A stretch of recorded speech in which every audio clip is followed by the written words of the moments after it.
Hopefully it works. All right, there we go. How you feeling this weekend? Feel pretty good, honestly. I know the first round wasn't very Chloe-esque, Yeah. but then you came back in Florida, Yes. got on the podium, Yes.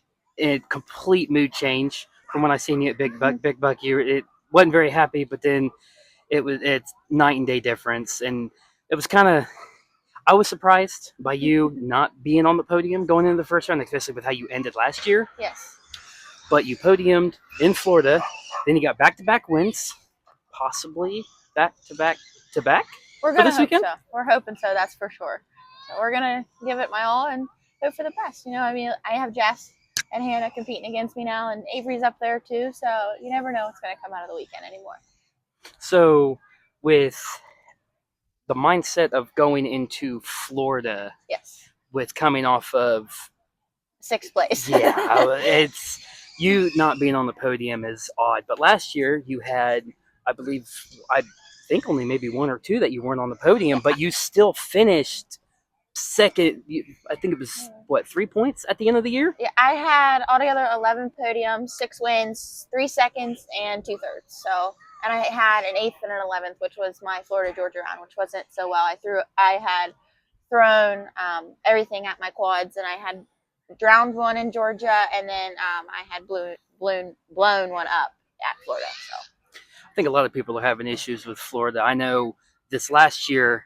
I raced in the afternoon in Florida. I blew my bike up, but I wasn't the only one. I at least for what I've seen, it seemed like everybody was getting pulled out. But it seems like Florida and Georgia just being back to back have always just been just rough races. I would say more or less Florida and Georgia. I always enjoyed the back-to-back weekend racing because I race every weekend from the first weekend before a Big Buck till November, middle of November. So I always race every weekend all year long. So it don't really bother me at all. So you don't take any time off? No. I started doing that in 2020 when I started racing nationals, and then we never really quit. I just started chasing races everywhere. We go to Mid-East, IXCR, OXCR, XCCR, Fast Tracks, Wexers. We go to everywhere. New East Coast, Mountain State. There's just not a race I haven't really made it to. We haven't went to Works yet, but hopefully we're going to be able to make it out west here this year. Okay. Yeah, because I've seen some series. I believe it was. He's local guy. He races in the Open A class for the bikes, and his name's Keaton Coleman. He races. He's going like out past like Iowa, doing some other series that's like only 5 or 6 rounds. Yeah, I think that's Works. I believe I'm not quite sure, but it's out that way. There's an Iowa series too, so there's mini series just about everywhere. Okay, so the prep. So what changed from Big Buck to Florida? Because usually I know everybody says you can't depict the season on the very first round because again anything can go in a season. Yeah. But it seemed like everybody was in good spirits going into Big Buck, even though the track was just an absolute mess. Well, what happened to Big Buck wasn't really a mechanical problem or a shock problem or anything. It was just something that happened. I had gotten hit and then lost my reservoir, and I got caught in my chain. So I went from leading to last, but we made the best of it and come back with a 6th. I raced my last year's national bike at Florida, and still didn't have the best of starts. I had gotten taken out at mile marker number 1 at Florida, so I had to come back from last again. And then Talladega just come from a different mindset, and Coker's always one of my favorite tracks. So it was just one of the, just got to do what we got to do and hope for the best. Is there any race in particular, besides Coker, is there any race in particular later on in the year that you're just really excited for? I love Hoosier and then Penton. Those are my 2 favorite tracks in Ironman. I really just like to be able to keep the pace at a higher momentum and going fast all the time. To me, that's where I do my best and do my best competing. Okay. Do you have a track that's possibly... I know everybody says Florida's the hardest track of the year. Talladega was my hardest track. I'm not. It's not that I'm the best at type technical, but it's not my favorite. It's definitely type technical. It's definitely Jess's strong suit. I raced.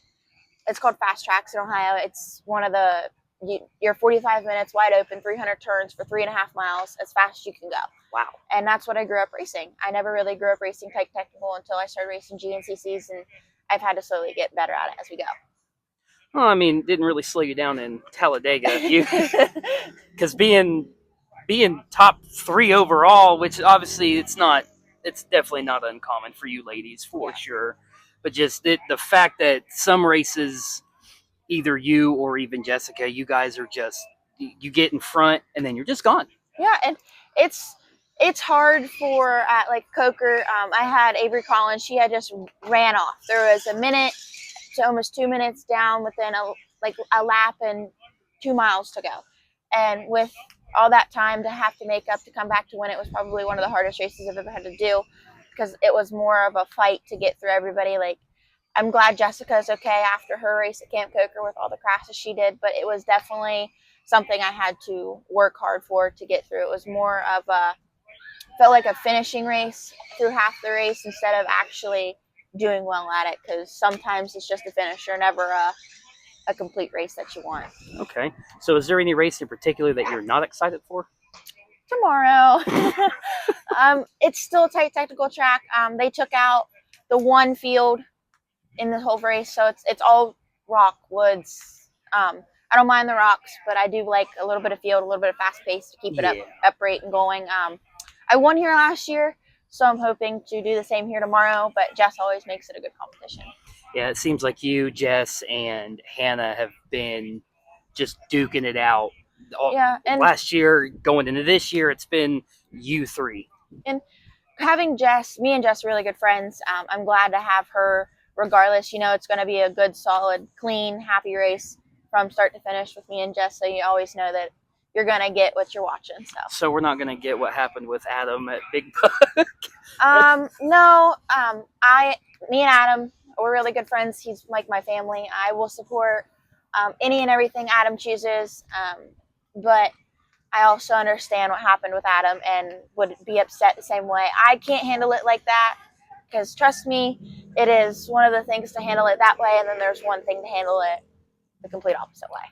Well, I have a buddy that's claiming that you or he got stuck, and this was in Florida, that he got stuck into a tight spot, which every spot was tight in Florida, it seemed like.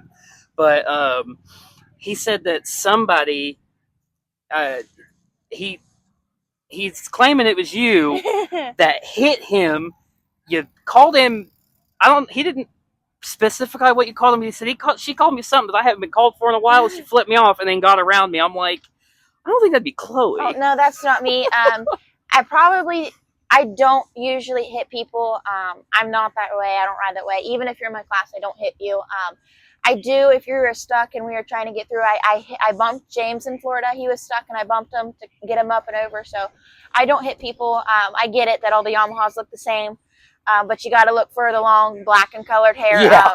I usually stick out more than everybody else, but no, it wasn't me. I don't do that whether I'm on the track or not. If I do bump you, I don't take my hands off the handlebars because then it does look bad for me.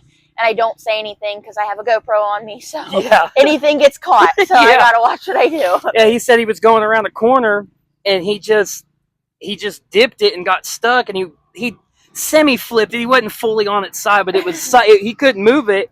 And he said somebody came around the corner, some girl hit him, smacked into him. She starts yelling, and then another woman in her class came around, hit her, and then they're yelling. And he was like, it was like a 7-8 people pile up by the time I got out of there. He's like, I felt so bad. Oh, no, that wasn't me. I am a little bit nicer than that.